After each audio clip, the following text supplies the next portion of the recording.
We did get a question through YouTube here from Chase. Let's take a look at this. Would changing the sliders to a more extreme setting like to 10s on Smart D and correlation, but 0 on ownership fade be an okay strategy?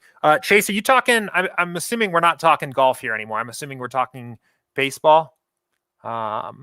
Thinking about correlation. Let's see here.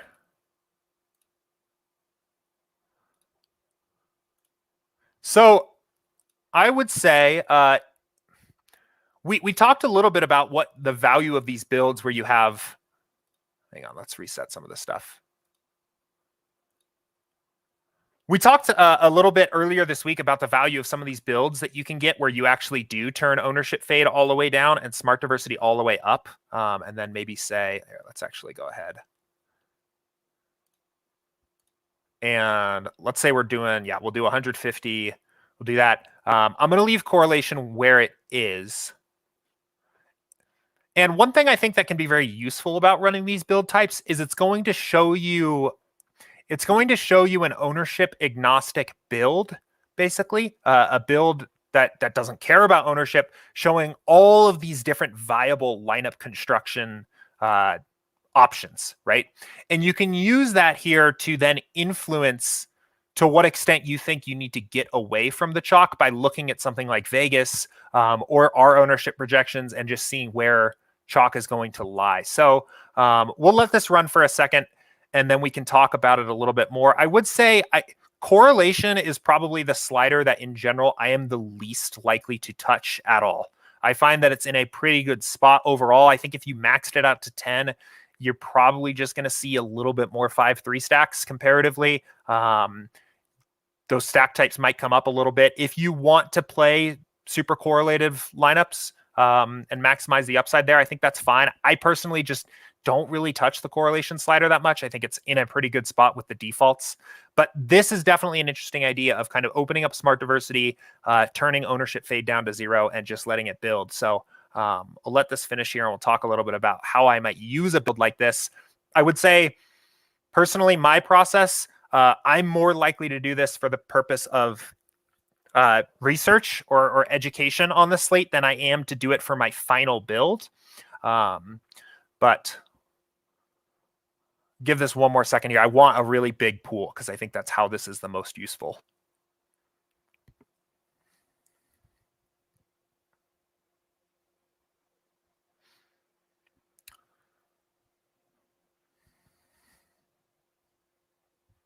All right, so this is now wrapping up. Oh, I did this on median projection. That's okay for the purpose of just showing this off. That's not exactly what I intended, but that's okay. Oh man, I don't really want that like that. That's fine. For the purpose of just showing it, we'll talk about it. So what this is really doing, right? We basically told the builder to build us 150, actually really 1,500 lineups. Maybe we'll just look at the whole pool, right? We're looking at this entire pool of 1,500 lineups where it's picking out single game samples, single game simulations, right? To determine the projections of each player, turning ownership off, not caring about ownership at all, and getting an idea of where the best plays are on the slate, right? Let's actually go ahead. I'm not going to look at the whole pool because we're going to get some lineups that aren't so viable there. And you can get an idea of where the builder thinks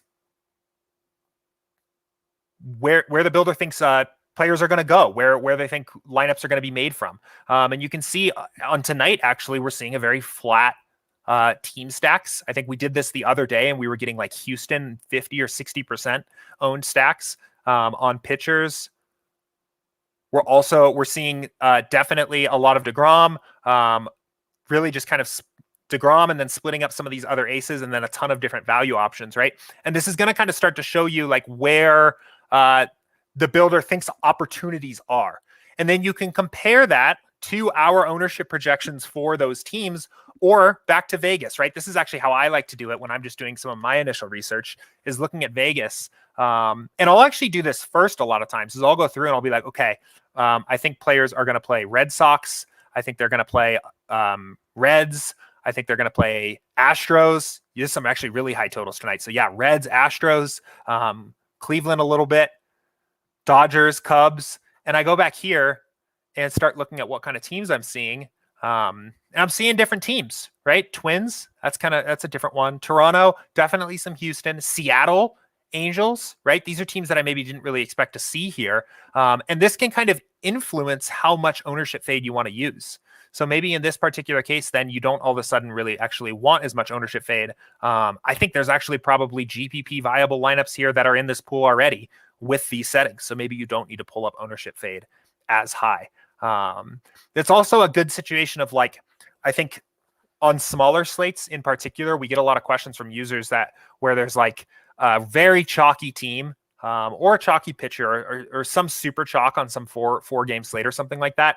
And we'll get questions that are say like, why are we fading this guy? Right? They're a run and a half higher than every other team on the slate, or he's the best pitcher in the game. Right? I had a question that came in through support a couple weeks ago. I think it was like a 4-game early slate where Garrett Cole was on the mound and all the other pitchers were kind of trash. And when you ran the lineups on default settings, you got no Garrett Cole, right? And we had a question come in like, where's Garrett Cole? Why are we not getting any? When you run a build like this, it'll kind of show you, agnostic to ownership, how viable the builder thinks that player is. And then you can kind of determine how much you want to fade the chalk from there.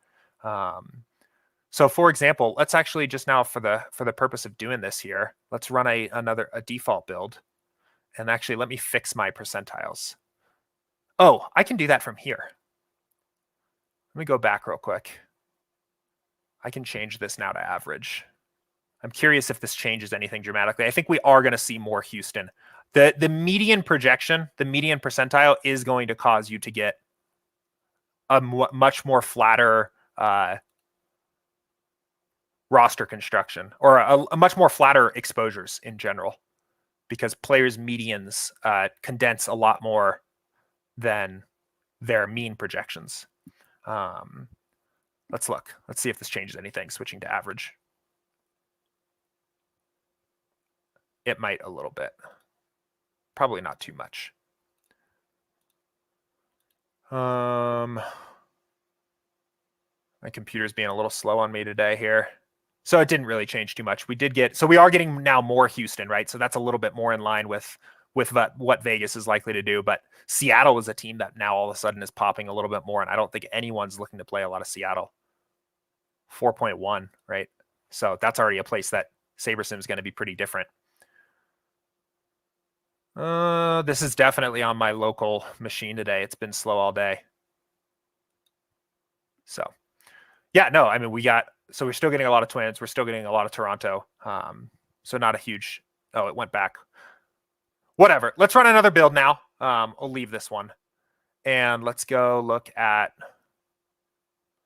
let's change this back to average.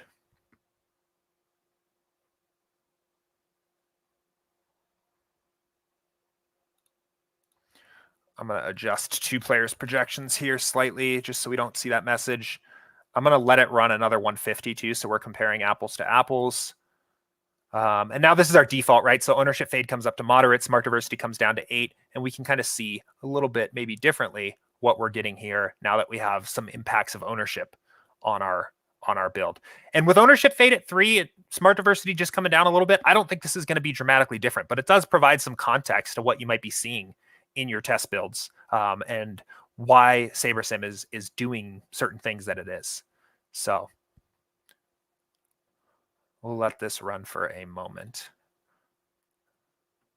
Don't see any other questions having come in yet, so I'm kind of fine sticking on this topic for a little while. If you have questions, you're watching this, there's something you've been meaning to ask, pop it into a YouTube chat or pop it into our Office Hours channel on Slack here. I'd be happy to get to it. Have some time here before the end of the show.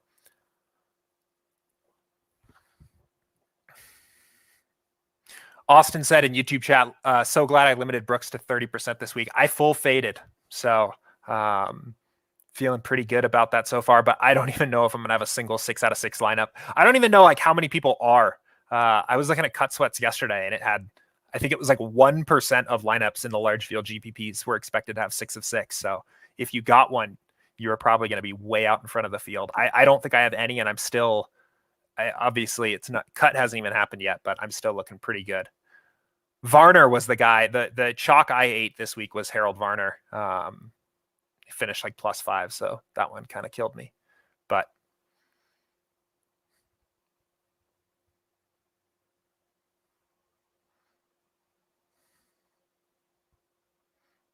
also said, damn, that's smart. Thanks for showing that. I think probably when I was looking at the strokes gained tool, and I don't deserve the credit for that. That Max taught me that via that video. I've kind of added maybe a little bit of a spin on just some things that the way I like to play, but that's all Max.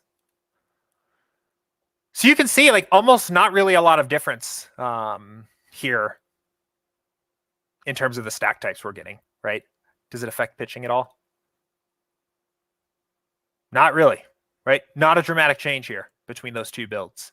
So the higher ownership fade goes, the more impact you're going to get from turning it off. But it is a very useful research tool to run that kind of build.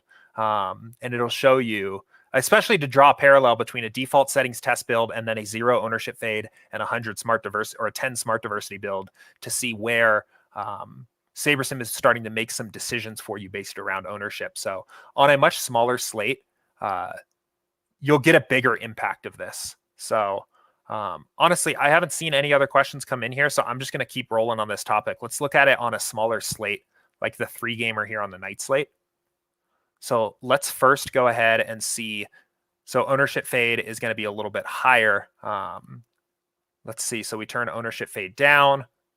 We have smart diversity still. Let's go ahead and let's just build 20 for the sake of time here instead. Okay, so we're going to turn ownership fade off. We're going to build 20. I'm going to adjust a projection here.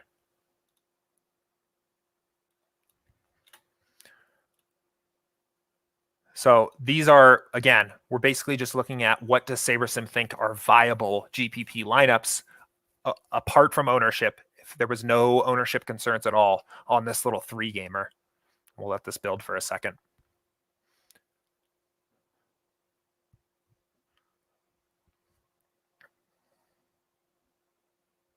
This is another thing too where, well, I guess I'll let this build here.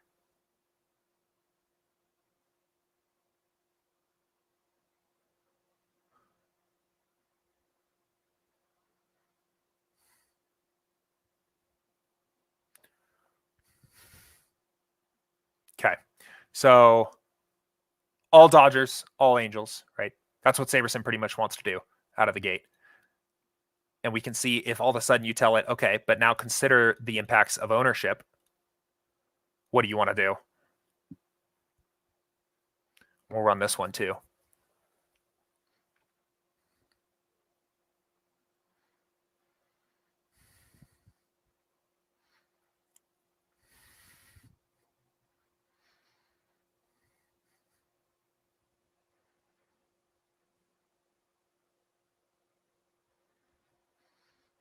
See a couple other questions coming in here. So I will, we'll take a look at this real quick. We'll wrap up this thought and then we'll look at some of these questions that have just trickled in here. So we saw Dodgers and Angels for this little 3-gamer on the night slate, right? Ownership agnostic. And then we turn ownership back on. We take another look. So really the same two teams for the most part, but we start to see some Arizona creep up a little bit. 50% of our stacks are Arizona. On pitching, we're still getting a lot of Kershaw, which is obviously going to be the chalkiest guy on the night slate. So you can see like what SaberSim has kind of decided here now with ownership back on is that it's going to drop a little bit. It looks like really it's sacrificed mostly some Dodgers to get some more Arizona stacks. If we were looking at maybe what the field is going to do, let's